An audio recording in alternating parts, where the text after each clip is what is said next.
Otep à tous, bienvenue sur la chaîne des panafricanistes, par essence, par conviction et par excellence. Celle des citoyens qui émitent par nécessité et obligation de combat. Nous sommes une chaîne qui n'est guidée que par nos ancêtres et rien que par les ancêtres qui appartiennent à l'égrégore du monde noir. Par conséquent, nous ne croyons en aucun Dieu venu de l'étranger. Toutefois, cette vidéo n'est aucunement destinée à inciter à la haine ou à la violence, car nous menons un combat qui est d'abord et avant tout spirituel, intellectuel et démocratique. Ensuite, il est politique, géopolitique et géostratégique. Contre l'impérialisme, le colonialisme, le néocolonialisme et l'endocolona, qui sont tous qualifiés de crimes contre l'humanité. Nous menons ce combat sur la base du principe fondamental que nous avons hérité de nos ancêtres kémites, qui est celui de la Mahat, c'est-à-dire solidarité, vérité et justice.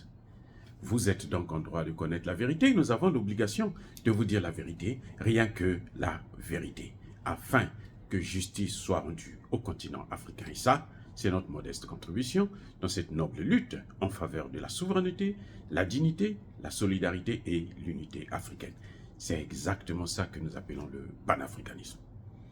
Bien-aimés frères et sœurs, la France est sous le point de s'écrouler complètement. L'économie française est en faillite. On vous l'a dit il y a quelques mois. On vous a dit ça.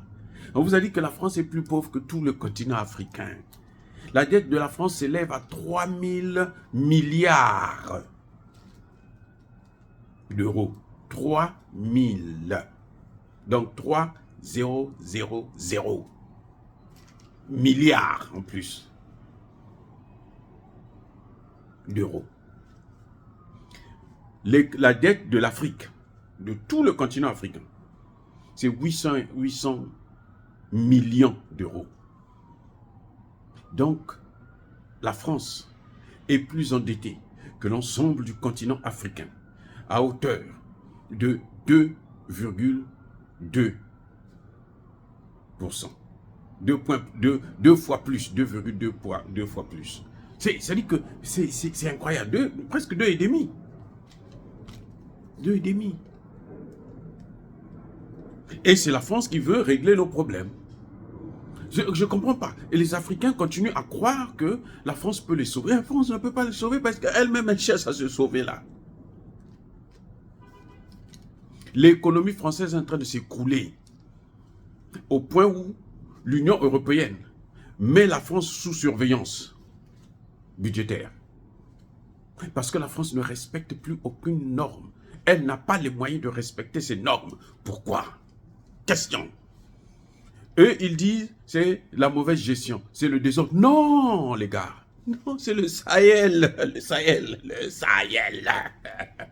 C'est pas la mauvaise gestion, c'est le Sahel. C'est le Sahel. La perte du... Mais attendez, c'est pas par hasard. C'est pas par hasard. Ils ont commencé d'abord à perdre le Mali. Après, ils ont perdu le Burkina. Et puis, boum, ils ont perdu le Niger.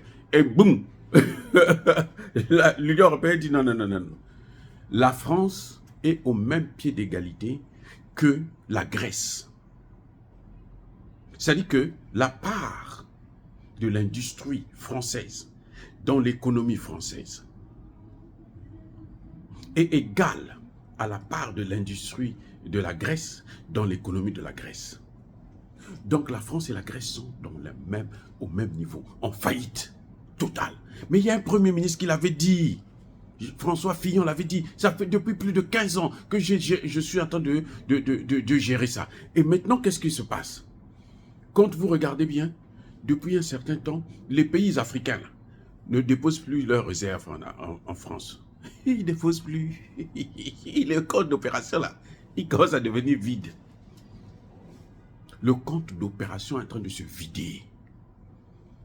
Même au niveau de la CEMAC.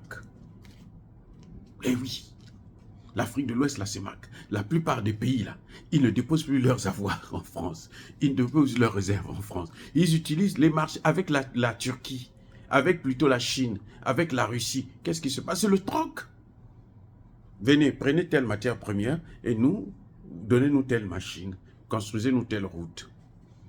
On n'a plus besoin de la France. À quoi ça sert? À quoi ça sert? À quoi ça sert? Vous avez pris les matières premières, c'est quelle valeur? Autant. Ça coûte 10 millions? Ok. Bon, avec ces 10 millions-là, mettez-nous une école.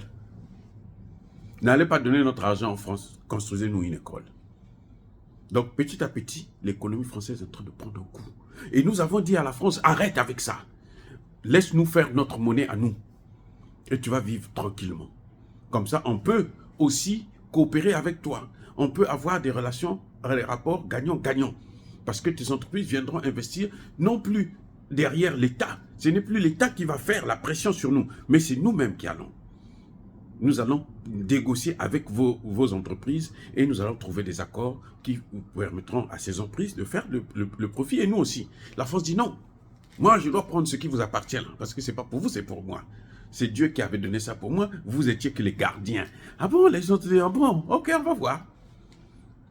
Et puis, la France, ce qui faisait l'argent de la France, là, c'est le pillage, le vol. L'or du Niger, l'or du Burkina Faso, l'or du Mali. Tout ça, là, elle prenait ça gratuitement. En dehors de l'or, il y a d'autres matières premières. L'uranium au Niger, gratuitement. Mais elle a acheté l'uranium du Niger à 11 000 CFA, alors qu'elle a acheté celui du Canada, du Kazakhstan et autres, à plus de 200 et quelques mille. Donc, pour le Niger, là, c'était gratuit. Ça faisait que, quand elle va sur la chaîne internationale, elle se présente comme étant... La France vendait même l'uranium. La France commercialisait l'uranium. Elle se passe là. Nous avons l'argent. Maintenant, là, la France est en faillite. C'est pour ça que vous voyez, quand les gens disent que non, Emmanuel Macron, il a rencontré Alassane Ouattara pour voir le cas de Guillaume Soro. Il a des vrais problèmes à régler, pas de Soro. Le compte de Soro est réglé. Soro est allé au Niger, là, à cause de la Russie. Et oui. Mais le compte, lui s'en sort, là, c'est fini. Donc, Emmanuel Macron a de sérieux problèmes aujourd'hui. Ils ont tout pris en Côte d'Ivoire, tout. Ils ont tellement appauvri la Côte d'Ivoire, la pauvre Côte d'Ivoire, ma chère Côte d'Ivoire. Mais on va te reprendre. Ils ont tout pris. Mais non, ils ne savent plus où aller. Là où il y avait encore les matières premières, là, qui sont encore vierges, c'est celles qu'il y a dans le Sahel. Là-bas, il y avait des réserves. Là, ils avaient dit, on finit d'exploiter partout. Après, on vient, on s'attaque à ça. Ces matières premières-là. C'est ça qui fait le bonheur. Le Niger est maintenant un pays producteur d'uranium. Le 5e ou 7e au monde. Pays producteur de pétrole. Pays producteur de gaz. Et la France a tout perdu.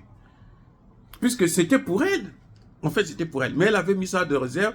Quand ça va s'épuiser au Congo, au Gabon, hein, au Cameroun, tout ça là, maintenant, elle va s'attaquer à ça. Elle avait fait des réserves pour son pays, sur le bien de quelqu'un d'autre. Maintenant, elle commence à en avoir. Ça, le retour à l'envoyeur, effet boomerang. C'est ça qu'on appelle l'effet boomerang. Tu as pris des dispositions et puis ça revient sur toi-même et ça te détruit.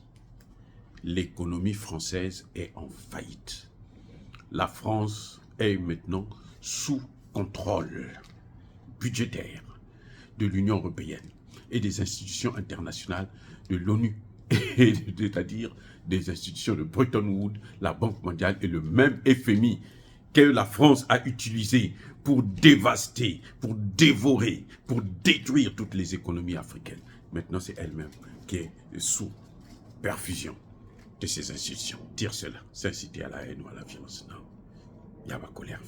Il n'y a pas une domination permanente qui restera jusqu'au monde, y compris la domination américaine. Dire cela, bien-aimés frères et sœurs, soyez bénis, soyez abondamment bénis par le Dieu de Kémite et par nos ancêtres angélisés. Mais que tous ceux qui persécutent le continent africain le pillent et le déstabilisent, qu'ils soient noirs, blancs, chinois, arabes, juifs, indiens ou qui qu'ils soient punis, maudits, foudroyés, neutralisés, écrasés, effacés par ce Dieu de Kémite et par nos ancêtres angélisés.